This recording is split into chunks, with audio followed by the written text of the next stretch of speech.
With Sonic the Hedgehog and Crash having new racing games coming out on the current gen in the coming weeks and months, I've decided to take a look back at kart racing games, their origins, and my experiences with them.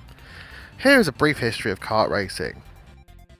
Kart racing games, as we all know, are a fun, simpler version of a console racer, often involving power-ups or some form of combat. The first game to have this in-game combat was Crashing Race in 1978, which was a simple old-school arcade game, where the aim was to crash as many AI cars as possible. Power Drift was the next game to follow the kart racing theme. This was released in 1988. This game featured tracks which were a little crazier than your average racing game and also brought in the go-karts.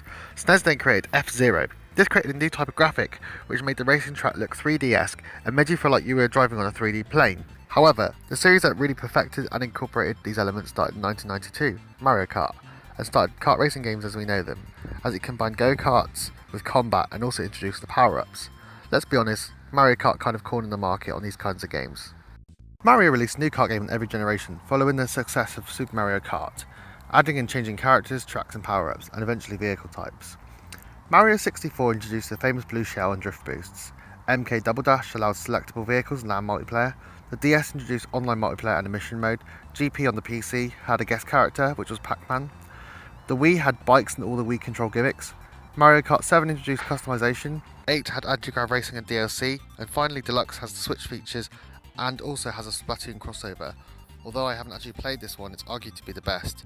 Before this, a lot of opinions were that the two best were Mario Kart, DS and Wii. I still play the Wii one every now and again, but in my opinion, Crash Team Racing is the best kart game. Since Mario Kart came into play, there have been 50 plus games which could be considered copycats, such as Diddy Kong Racing, Nicktoons and even South Park. A lot of these games just take a popular brand or franchise or cartoon and whack them in a load of carts as you race around a track, whilst taking certain elements of what Nintendo were doing in their games and incorporating it. I personally think the Mario games work the best as they incorporate the drifting, crazy tracks, combat and power-ups, and they don't just feel cheap. I haven't owned a Nintendo console in a while, actually since the Wii, but I've always enjoyed Mario Kart. I think Crash Team Racing was such a big deal to me as it was the first game outside of Mario Kart that captured the magic and wasn't on Nintendo. I've always been a PlayStation fanboy. And it did something different with it. I for sure felt like it was a different game, as it felt it was more about the on-track obstacles as opposed to the racing, although this was still important, and I guess that incorporates what Crash is all about in itself. I'm most definitely excited to play the new Crash Team Racing. I think I'll get it once it drops its price, especially I really enjoyed the remasters of Spyro and Crash anyway, but I probably won't pick up Sonic Racing as well, as that feels like it's more of a copycat. It seems the time for console mascots is coming back, and that's a brilliant thing in this landscape of serious gaming. Thanks very much for taking the time to watch my video. Don't forget to look through all of our other great videos here on YouTube.